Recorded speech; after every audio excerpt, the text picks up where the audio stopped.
Welcome to the NBA Team Podcast. It's been a week or two. We are back in it, talking about the trade deadline coming up, a couple of other things. It's kind of the slow dribble of the NBA regular season. I am one of your co-hosts, Andrew Riche.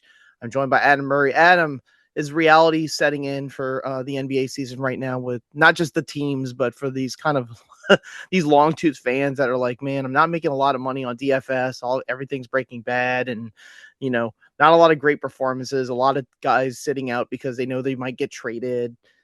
Kind of like a little bit of the depressing part of the season. Is that true? This has just been an awful season. If I were awful, it started well. I would go with awful because the NBA, the analysis got better. the new rights deal kicked in. We have new fancy tools, pretty looking broadcast now, and you have all the stars getting calf injuries, soft tissue injuries. I mean, it's not just calves. You have to. We are an equal opportunity podcast. We have to talk about the calves. We have to talk about the hamstrings. We have to talk about the ankles, the obliques. Everybody's been getting injured. There's been no real storylines. It's just the games have been played. Somebody will score big, but there was no. You feel there's been no like big storyline. Did you hear the story that? Did you hear the story that Giannis got a PhD? Now he can diagnose himself so that he can take himself out of games when he wants to. Did you hear about this? The whole season has just been sort of a big letdown. And I wish I could diagnose myself. I wish I could just be like, you know what, I don't work. Yeah, I got a sinus infection. I just realized that I have a I'm making fun of Giannis because he took himself out of for the leading up to the trade deadline to stay healthy, but like he didn't. I mean, that healthy. Is the big That he didn't stay healthy, and yes, he did. What are they gonna say? He's lying. He's not freaking hurt. Like, of course, it's all fake. Nobody's hurt. Okay, I will be the only one on this show who thinks this season has been a complete dud. I think it's been off and on. This is definitely January was the worst month in terms of not necessarily individual performance. There were some great ones, but definitely in terms of like the up and down nature of the games. Like some of the games have been blowouts. Some of them, a lot of players have been DNPing trades and people sitting themselves out. You know, Trae Young gets traded to Washington. He doesn't play a game, and then he doesn't Ja play Morant a game. Is rumored to be dumped, and there's no. I don't know. Previous years there'd be a desperate team of we think we could get over the hump if we make this big trade, and this year it's just we need to cut our remember too, these deals have happened like the week or maybe even 5 days before the deadline, meaning Sunday or Saturday the week before. Obviously I think we're right on the anniversary, or we just passed the anniversary, the 1 year anniversary of the Luka trade, because that happened the Saturday before. You know, we're on a Sunday. The trade deadline is Thursday. There hasn't been a significant one. I know there's been a lot of chatter about the Giannis stuff, but I'm sure everybody has seen all the different angles of why it might be incredibly difficult for Giannis to swing a deal to go to Miami or to go to New York or to go to the Lakers or Clippers or whatever it is that people have been proposing. But the truth is, for Giannis, it might have, and like a lot of the mega blockbuster deals that, you know, we love to talk about, a lot of them will probably have to wait until the summer or between July and August when they can when the cap goes up and everybody has some money. When the cap goes up, because in the reality setting in, that's kind of like one of the themes of this episode, is that the second apron creates so many restrictions that you're forced to have to make sure every red cent is accounted for before the deals are made. And once things like that happen, Adam, leaks start coming out. You know, like we just had a trade happen. I mean, we could talk about it a little bit if you're interested about it. It was involving the Kings and the Cavs. For the Cavs and the Bulls, but that's what I'm trying to tell you. the Bulls had to be included in it because there had to be second round picks involved, and Dario Saric's contract of $5 million, because they had to make sure the numbers work because of the second apron. Cleveland has passed it, but they also wanted to get under the second apron the following season. So that has been the big vulture surrounding all of the moves, not just DeAndre Hunter, Giannis, Ja Morant, Zach LaVine. There's a lot of them because of their salaries. It's hard to move them. You have to wait for the cap to go up the next year. It's hard to move him. Also, when you have DeAndre, let's just DeAndre Hunter essentially for Dennis Schroeder, who's now part of the 8-time I think the trade linchpin club. of that deal was honestly Keon Ellis, because they could extend him at smaller money because he has a reputation of being a good defensive guard. But Schroeder's not bad. I don't look at it. I'll just give you my sidebar on it. I don't see it as a give up move for Cleveland. A lot of people are saying that the main motivation, and it's true, was to get the salary down for the following season, get under the apron. That's probably true. I don't think it's a give up move. Like, Schroeder can provide for Cleveland. I think Ellis, if he fits in well, might be able to be on the second unit with Jalen Tyson and really provide. The chances of that being an improvement over Hunter, who was scoring a lot before the trade, I don't know. I would say it's a wash. I look at it this way. The Kings had no intention of signing Keon Clark. Ellis, yeah. Keon Clark. The guy who did nothing but dunk for the Raptors. The old UNLV player. Wow. Keon Ellis, they weren't going to re-sign. They didn't have money for him. Right. And so they needed to get him out, and he was getting interest. Schroeder is part of the now 8-timers trade club. And DeAndre Hunter, the first part of this any story I read was, oh, the Cavaliers will save $50 million of tax money because they shed $5 million of salary. It went from 170 to 120 in terms of tax bill. That's very just significant. Yeah, which is like not good in the sense that the penalties are just really out of whack for it. Like $50 million to shed $5 million, and it's because they were in the repeater. That was the reason. It's the repeater, and that's the reason teams aren't making trades. That's the reason RFAs aren't getting re-signed, and that's the reason you're going to start seeing. You'll see one or two crazy deals, but for the most part, everyone's gonna be like, "Yeah, we don't want to give." And then the next year they dip back out, right? Like DeAndre Hunter was a trade by Cleveland last season in the trade deadline to fortify their team, which had already been on pace. He was supposed to be the missing piece. He was supposed to be they believe it was a Karis LeVert they traded and for him. And he's a great scorer. When he comes off the bench, he is like a 6 man of the year this candidate. Season, he was supposed to be. And I had him as being one of the major disappointments this year because Cleveland also shipped out Isaac Okoro to get Lonzo Ball, who hasn't done anything. Oh, that's been a disappointing move. Hunter Max was Strus supposed has to been be out, and Strus has been out the whole season. There you go. Strus has been out, and you lose Okoro, so it's supposed to be DeAndre Hunter now is essentially taking the role of three people, and he just didn't. His numbers have dipped, his usage has dipped, he just dipped altogether, and then he became unhappy because, well, he dipped, and Cleveland is sort of a cursed franchise this year. Does it make Cleveland better? Yeah, it gives you kind of.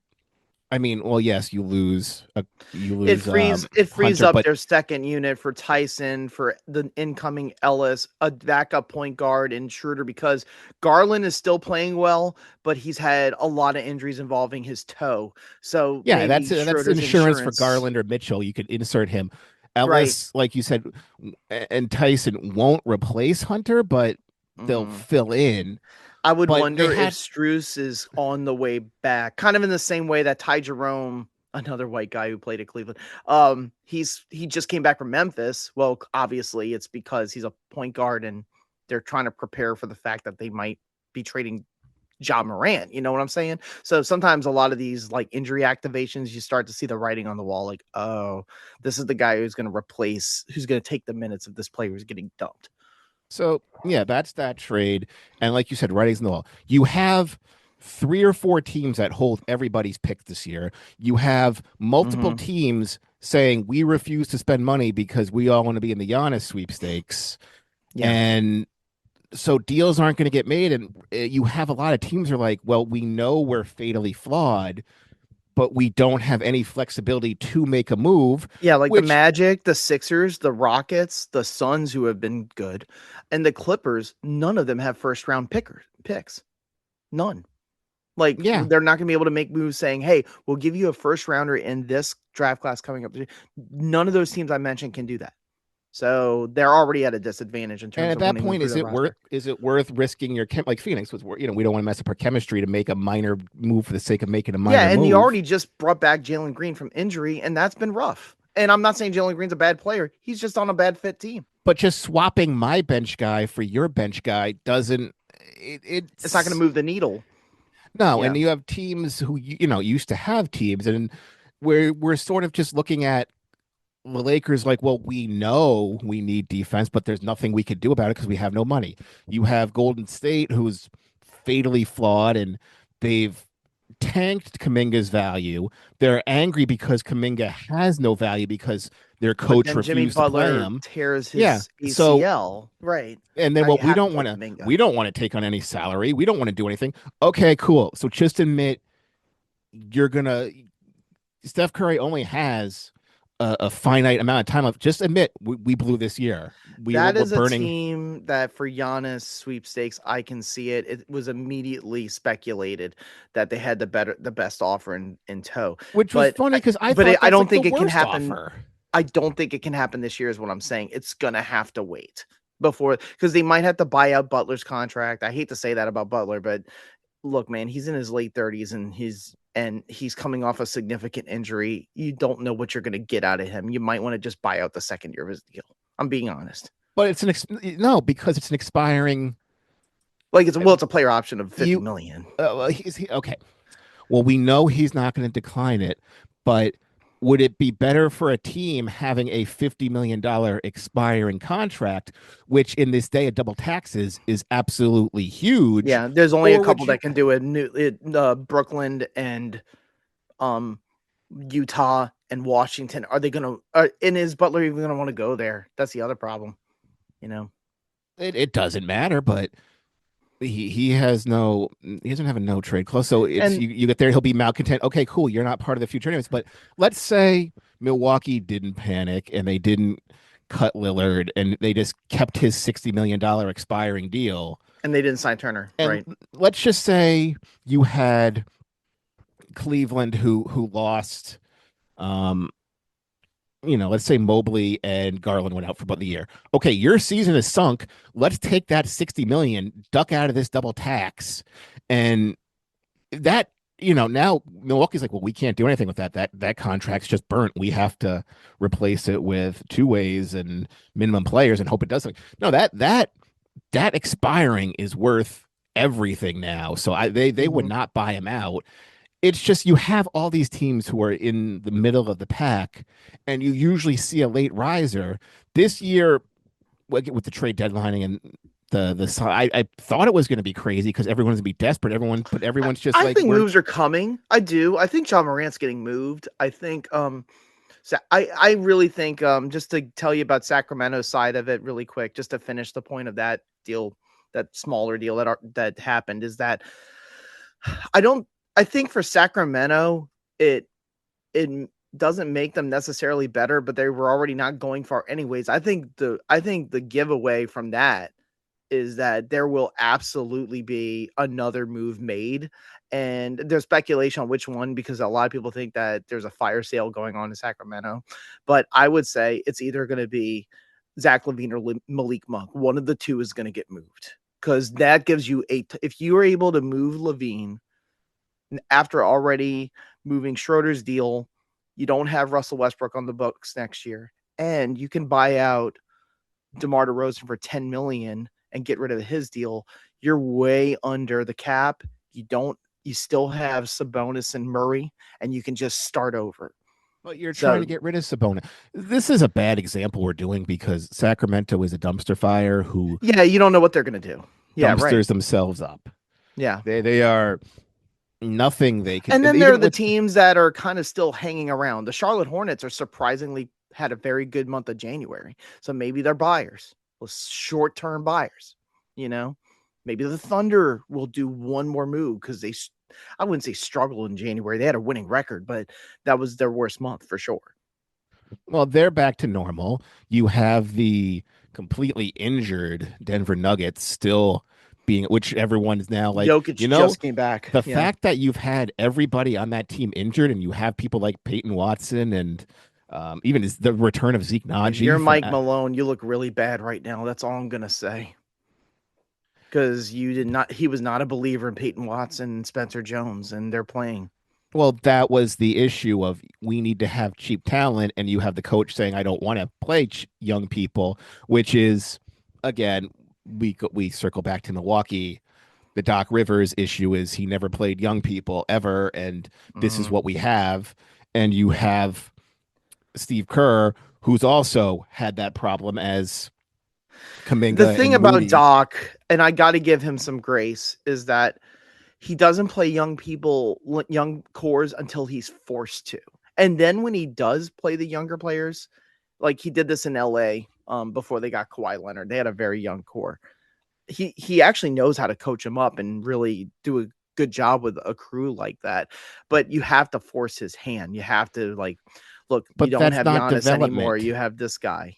Getting young people who can play and developing young people are two separate things. And Doc has it's Steve Kerr is a tried and true problem. It's very obvious that he basically runs the show along with Curry and Draymond, and Mike Dunleavy is just trying to survive and not piss enough people off to lose his job. I understand his position. It's a tough position to be in. That's why Bob Myers left. But the Warriors are stuck. The Butler injury stuck them. Like there's nothing they can really do. Can they still try to make a playoff push with one more year of slightly post prime Curry? Yes. Can they go far? Probably not. The irony is Los Angeles, the Lakers, they actually could have made moves because you're so far under next year because of LeBron's salary being gone. Here's the problem. You don't have the first round pick because you gave it to Dallas. So you can't offer that to people. but just circling back to Sacramento in this trade and the mess they are in. If Yeah. they don't make another trade, this deal just seems so confusing. Dumb. You It's you dumb. you have like you said, you have to expect a Monk or Levine to move on or DeRozan to move on in order for this deal. Because you had a team who we mentioned always had 3 point guards, got rid of all 3 point guards, needs a point guard, desperately overpaid for one this year, only to ship him out 4 months later. Mm-hmm. And it didn't make no sense when they To were get rumored Russell, to sign both of them. I didn't understand it at all. Like the first time, then they actually did it. And I'm like, this still doesn't make sense. Like you got to play one or the other. yeah, and then you have your point guard as Russell Westbrook, who's injured, and what Devon Carter, who's the Carter's been in most and out of the lineup. Neat Clifford's who's played a lot. but Nee Clifford is a A wing, rookie. but Carter is the most like they just hate him for some unknown reason and refuse to play him and refuse to do anything and like immediately regret that pick. And I don't really understand it, but so that's what you have. Like it doesn't, and then you had to give up a couple second round picks in order to ship out Saric, who you were like, yeah, we're not playing. He must be done. He must The be shame of fried. this, and it's also the least enjoyable like league pass team for sure in terms of them and the I would say it's either them or the Nets. I enjoy watching the Jazz because their defense is historically bad, to be very honest. But the for the Kings, I just don't enjoy watching their games. When it comes to them too, what's a shame is some people would say, man, Westbrook, he does so many things wrong. The thing that Russell Westbrook you never question is effort. And it's really sad because you could see how much effort he puts in when he plays and how little the other guys do. And when you're a team like the Kings, you have to overcompensate. You have to play harder. And the fact that they don't is just so disappointing. I don't know where the blame goes on. I don't know if it's the organization. I don't know if it's Doug Christie and the team players not buying in. Maybe it's the players themselves. It's hard to say it's one thing. It seems like multiple things all happening at once. Everything just came up sour for them, but I don't think Sabonis is getting moved. I really don't. I think he's I sticking around. remember at the beginning of the year, and it's funny. I see some articles that are like, this makes the most logical sense. Sabonis to the Raptors. If you can, for what? For Pirtle and Quickly? I mean, what? Quickly Barrett. I mean, the Raptors actually are fairly secure as a winning team. I would probably just stick with it. Did you know Manuel Quickly was the East player of the or the NBA player of the week one year or just recently? And then they're also like his contracts at Albatross. So. It's a bad contract. It's true, but he's not playing poorly. That's all I'm trying to say. Their one hang up is that Pirtle's been hurt a lot, so they have to go with these funky lineups where they go small with like Jacoby Walter and Mamu and guys like that. But Ingram, Barnes, Quickly, and Barrett, when he's healthy, they played very well. They're probably going to make the playoffs. Will they go far in the playoffs? I have no clue, but we'll see when we get there. But I think the Raptors are fine with how they are. I don't think they're going to make a big fat move. Either this year, this trade deadline will either be, I think, absolute chaos or extreme famine. I don't expect. I think it's gonna be famished because of the second apron blues. Yeah, but it could just be everybody's like, I found a way. I can move Ja and I can move Giannis and we can move AD all in this one big super trade and we can make the money work and everything. And yeah.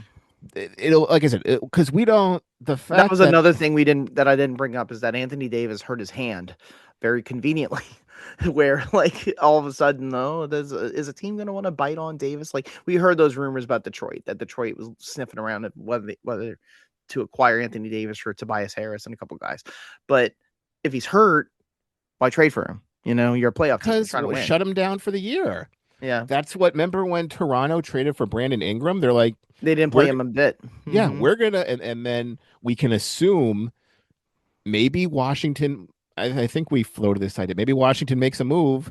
We're like, you know what? Let's put Trae Young with Zion and just shut both those guys down this year.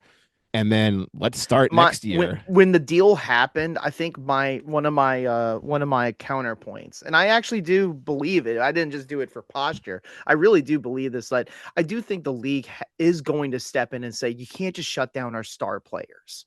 But man, a month has gone by. The Wizards have played games. Trae Young has been collecting, warming his seat, and nothing has happened. So maybe they'll allow it. If they're able to come up with x-rays that say he's not healthy. I do think the Pels are probably going to make a move. I don't think Herb Jones is going to be one of them, but I do think Sadiq Bey might get moved because he's played very well. They could get something in return. You can say yes and you could say no. Well, yeah, those are your two options. but Zion Williamson, I know what everybody knows in New Orleans what's going on. We want multiple firsts for Zion, and teams are just saying absolutely not. That's what's going on. The problem, with the Pelican, my point was you can justify both positions quite easily. Mm-hmm.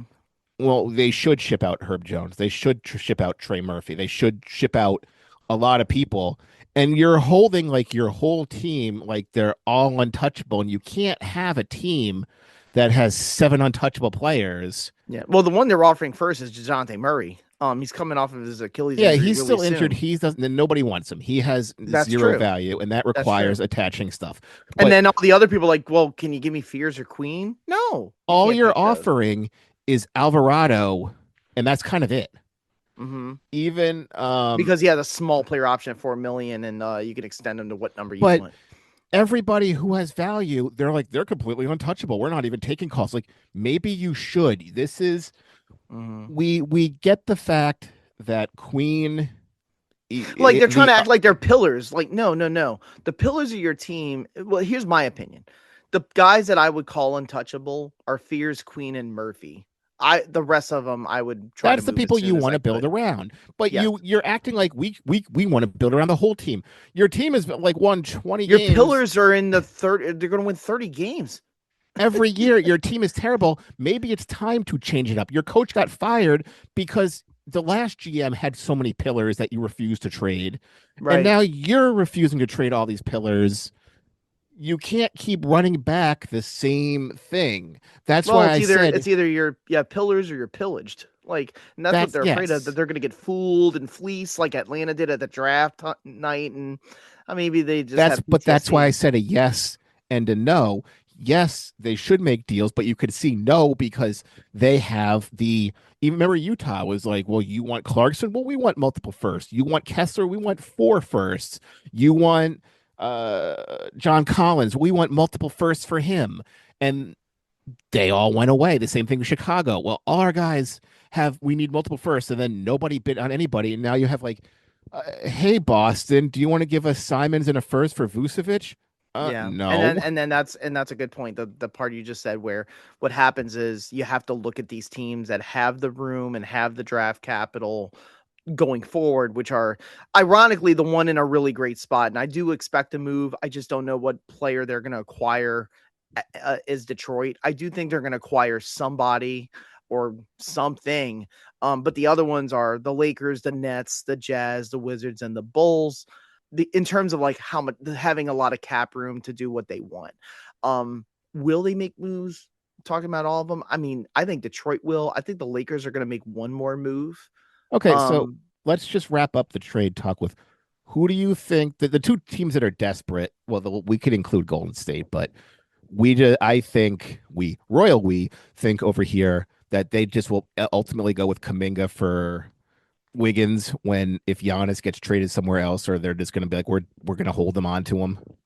That yeah, will I I mean, don't expect much I, from. I So I think that John Kaminga needs to go somewhere else. I think it's just become toxic to the point where everybody is aware of the situation, and he just needs to start fresh.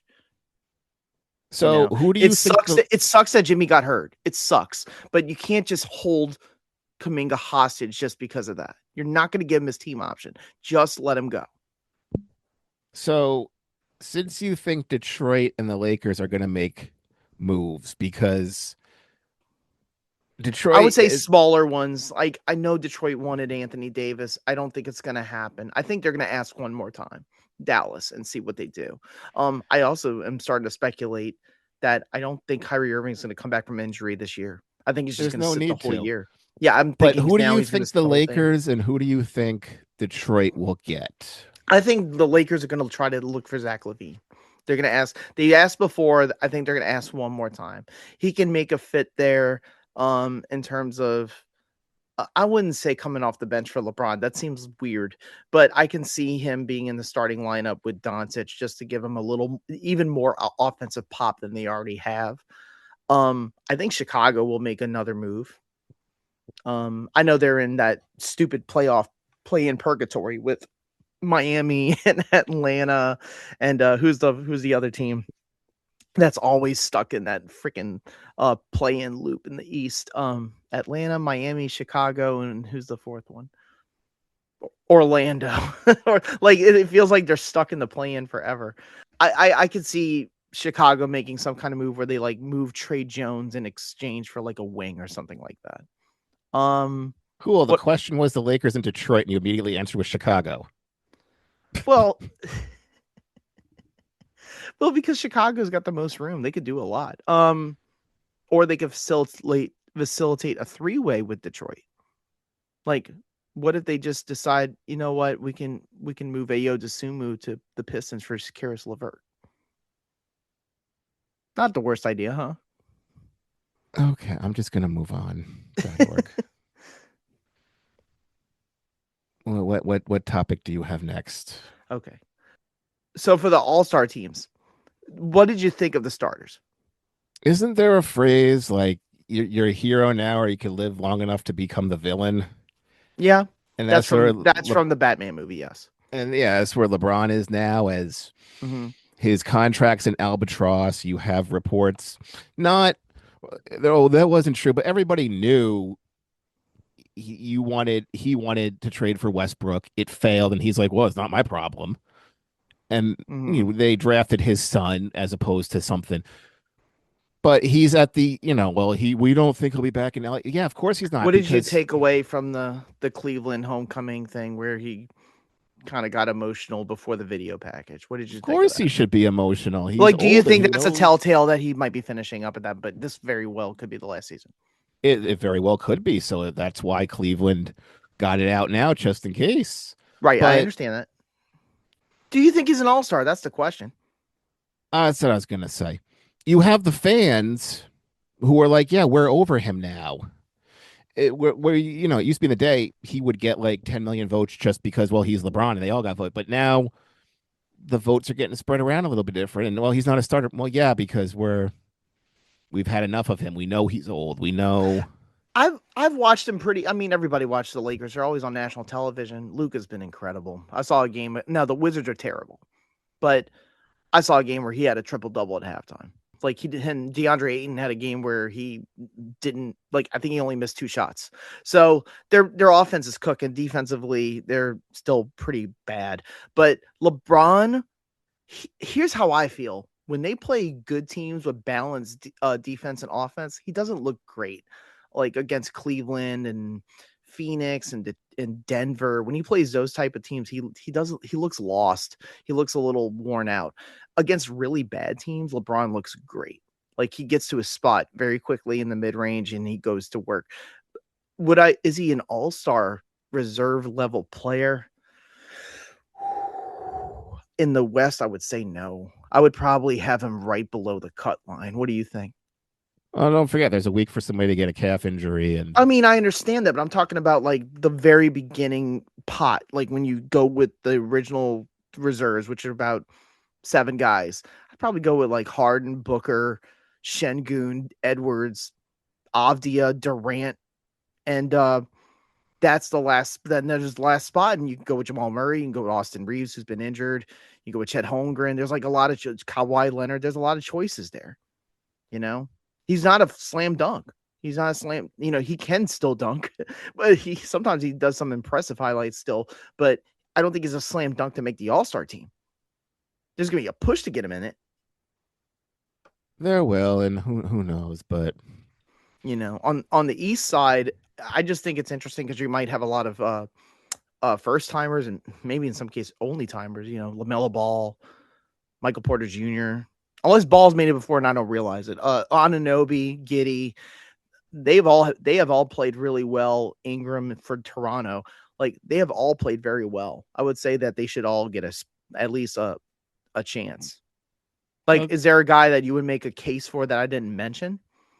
no, all the cases seem to be pretty. I don't think there's fringe cases where like this guy's gonna be I at think the Avdia cutting is gonna. line, I and think Avdia probably deserves a spot. I think he's played really well for Portland. Portland's been off and on. They have a losing record, even though they're still in the play-in scenario. But Avdia has been their best scorer. He's been averaging, I think, like 8 free throw attempts a game. To the point that like opposing players just hate him because he draws so many fouls. Like they can't stand it. yeah, and he's like, well, what am I gonna do? That's my game. So you have to do the Teflon routine with Avdia, where it's like you can't touch him up because if he flails, he'll get to the line. And like Austin Reeves and James Harden has been, SGA. yeah, And SGA. They're then like, eventually times will change, and then the calls start going against you. And and that was one of the prevailing themes over the last couple of weeks about whether or not we were going to have more. That free throw rate was super high to start the season, and it's slowly coming down, even though it's still higher than it was last year. And some people just think that maybe referees are just not blowing the whistle as often. I will say, though, Adam, I'm still seeing games where guys are getting like 16 or 14 free throw attempts as one player, where I'm just like, I don't know if that guy should have gone to line 7 times. You know what I'm saying? But yeah, I don't. I think the officiating in terms of letting people touch people up, it's been uneven. Where I feel like stars are still getting a ton of free throw attempts, but ancillary role players are not. well, I think we could just agree the NBA has lots of issues and lots of problems, and Yeah, with well, and they're this. that weird twilight where, the trade deadline is one of the more anticipated days of the year. Everyone loves it. It's on a Thursday all the time. Well, The deadline's at noon. we're at that weird. I thought it's 3 p.m. Eastern. Okay, maybe there's like a buyout scenario where like you can get to that point. It has to make that cut line of 2 p.m. or 3 p.m. Eastern. But then the Super Bowl happens. The Winter Olympics is coming up, and Nobody watches the Winter they're both on Olympics. NBC, which is also going to be airing the Sunday night basketball game. So it's almost like their third banana for a couple of weeks during their All-Star break. You know what I'm saying? Yeah, Which is but fine. It happens. it is fine. And They take over in March and April for the most part. It becomes basically a basketball country for the most part. Are you scared for the Knicks? They got on a losing streak, then they got on another hot streak. Do you think that they're doing just fine? the Knicks are fine. Everybody will be fine once the trade deadline is set, and then the teams are going, this is what we have to move forward. What about the Sixers with Paul George being out for most of the second half of the season with a drug suspension? By the way, and I don't want to sound like Nancy Reagan, shame on that guy. He's played for 14 seasons and you got popped for whatever it was, Adderall, Percocet, whatever it was. Like, come on, man. Like, really? You knew better than that. Well, you're They didn't. disappointed it wasn't like steroids? No, what I'm disappointed in is that he knows the protocol. He's been in the league for 15 years and you still did it. You still self-medicated. That's the part that, and now you're really costing your team. Like, this is gonna hurt them. He just had a game where he hit 9 threes in a game. Like, he was actually playing his Philly, best basketball up to this point as a Sixer. the East is so bad. New York and Philly should easily make their way through the East playoffs, but And then one more thing. Do you feel like with reality setting in for some of these teams of what they can and can't do, do you feel like there is a little bit of pumping the brakes on Jason Tatum coming back? There was a word from Chris Haynes that he's having second thoughts, or some of his people have talked him into the notion that maybe you don't play at all in 2026. we've seen many times before players are like, I want to come back early. Kevin Durant in Golden State, And they and then get got talked out of it. injured again, and he got injured far worse for coming back too early. And maybe you should just take the year off and come back 100% healthy as opposed to coming back 90% and then injuring yourself again, which could then be career threatening as opposed to just you're back 1 year. And I think what's going on, and again, I have no intel. I'm just a fan like you.